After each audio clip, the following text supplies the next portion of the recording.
মহর্ষি দুর্বাসা উপস্থিত হয়েছেন নাগ শদাঙ্গুলের বাসস্থানে। কিন্তু তিনি কোথায়? তিনি প্রমোদ ভবনে সাধারণ রমণীদের কাতর আর্তনাদে কান পাতা দায়। কুপিত হলেন দুর্বাসা। ব্যভিচারী গৃহস্বামী, সেই সঙ্গে অত্যাচারীও। এই স্থান জলমগ্ন হোক, শুদ্ধ হোক।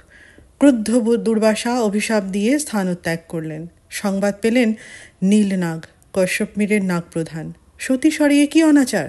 সতীর দেশে নারীর অবমাননা! শদাঙ্গুলকে বহিষ্কার করলেন তিনি। কিন্তু ঋষি দুর্বাসার অভিশাপ, তা কি সত্যি হলো? আদৌ কি জলের তলায় চলে গেল শদাঙ্গুলের বাসস্থান? আর শদাঙ্গুলের আগেও বৃন্দাবন থেকে বিতাড়িত কেউ বসবাস করেছিলেন এখানে। কি সেই রহস্য?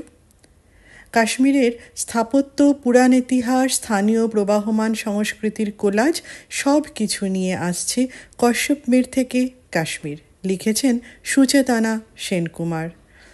প্রজ্ঞা পাবলিকেশন থেকে প্রকাশিত আরও বিভিন্ন বইয়ের খবর পেতে চোখ রাখুন এই পেজে।